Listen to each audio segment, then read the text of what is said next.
అందరికీ నమస్తే. నేను డాక్టర్ కే హేమంత్ కుమార్, న్యూరాలజిస్ట్, కర్నూలు. ఈరోజు మనం చాలామంది జీవితంలో కనీసం ఒక్కసారి ఎదుర్కొనే 3 ముఖ్యమైన సమస్యల గురించి మాట్లాడుకుందాం. స్పాండిలోసిస్ అంటే ఏమిటి, బ్యాక్ పెయిన్ ఉన్నప్పుడు ఏ జాగ్రత్తలు తీసుకోవాలి, బ్రెయిన్లో ఏర్పడే క్లాట్స్ నిజంగా కరుగుతాయా, ఇవి ప్రతి ఒక్కరికి అర్థమయ్యేలా వివరించబోతున్నాను. What is spondylosis? స్పాండిలోసిస్ అంటే సాధారణంగా స్పైన్లో age related wear and tear. మన బ్యాక్ బోన్ 33 వర్టిబ్రేతో తయారై ఉంటుంది. ప్రతి వర్టిబ్రా మధ్యలో కుషన్స్ ఉంటాయి, వాటినే డిస్క్స్ అంటాం. కాలక్రమేణా ఈ డిస్క్స్ నీరు కోల్పోయి ఎండిపోతాయి, కసరత్తులకు బలహీనం అవుతాయి, బోన్స్ చుట్టూ చిన్న చిన్న పెరుగుదలలు రావచ్చు. ఈ మొత్తం బీ జనరేషన్ ప్రాసెస్నే మనం స్పాండిలోసిస్ అంటాం. స్పాండిలోసిస్ ఏ భాగంలో అయినా రావచ్చు. నెక్లో వస్తే సెర్వైకల్ స్పాండిలోసిస్, చెస్ట్ భాగంలో వస్తే థొరాసిక్ స్పాండిలోసిస్, స్పాండిలోసిస్ కుడి ఎడమ హిప్ భాగానికి దగ్గరగా వస్తే లంబార్ స్పాండిలోసిస్. ఇందులో ఎక్కువ శాతం కేసులు సెర్వైకల్ మరియు లంబార్. ఉదాహరణకు మీ నెక్లో పెయిన్, హ్యాండ్కు వచ్చే టింగ్లింగ్, షోల్డర్లో హెవీనెస్ ఉంటే it can be cervical spondylosis. మరో ఉదాహరణ, వెన్నునొప్పి కాళ్లకు దిగిపోవటం, లెగ్లో నమ్నెస్, వాకింగ్ చేసేటప్పుడు లెగ్ హెవీగా అనిపించడం. These are signs of lumbar spondylosis. Why it happens? Spondylosis reasons: age above 40, long sitting jobs, heavy lifting, obesity, lack of exercise, degeneration due to diabetes or high cholesterol, previous injuries. Spondylosis కి treatment 2 భాగాలుగా చేస్తాం: pain control మరియు lifestyle correction.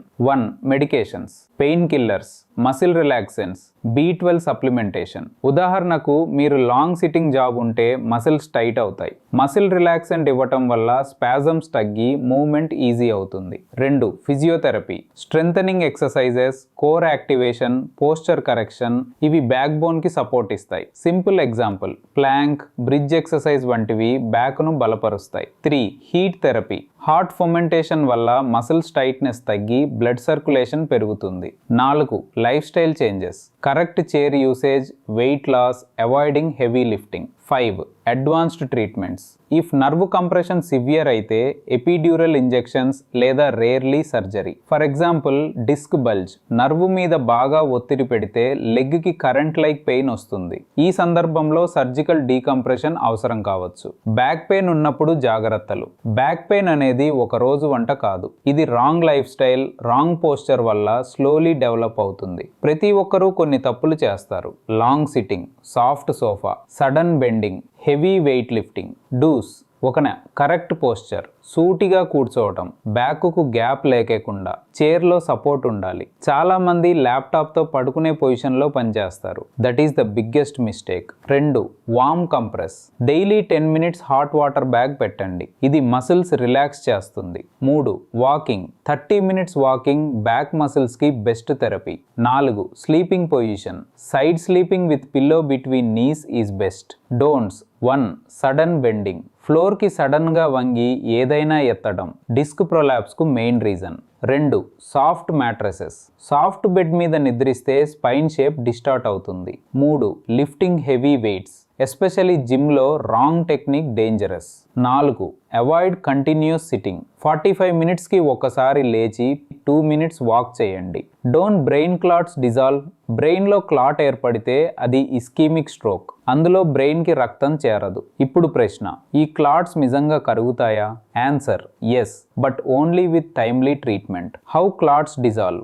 1. Thrombolysis: patient stroke symptoms వచ్చిన 4.5 గంటల్లో hospital చేరితే మనం RTPA అనే injection ఇస్తాము. ఇది క్లాట్ ని వెంటనే కరిగిస్తుంది, కానీ ఇది ఓన్లీ ఎమర్జెన్సీ విండోలో పనిచేస్తుంది. ఒక వ్యక్తి లెఫ్ట్ సైడ్ బాడీ సడన్లీ నంబైంది అని సపోజ్ చేస్తే అతన్ని 2 గంటల్లో తీసుకురాగానే ఈ ఇంజెక్షన్ ఇవ్వగలుగుతాం మరియు సిమ్టమ్స్ సిగ్నిఫికెంట్లీ ఇంప్రూవ్ అవుతాయి. 2.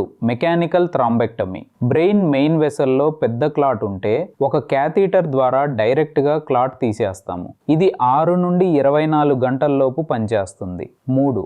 నేచురల్ డెలీషన్, కల్మ్ ఎక్స్ప్లెనేటరీ టోన్: కొన్ని చిన్న క్లాట్స్ బాడీస్ నేచురల్ ఎంజైమ్స్ వల్ల కరిగిపోతాయి, కానీ ఇది అన్ప్రెడిక్టబుల్ మరియు దీనిని ఎదురు చూడరాదు. ట్రీట్మెంట్ డిలే బ్రెయిన్ ను పెర్మనెంట్లీ డ్యామేజ్ చేస్తుంది. క్లాట్స్ ఎందుకు వస్తాయి? High BP, diabetes, cholesterol, smoking, obesity, heart rhythm issues.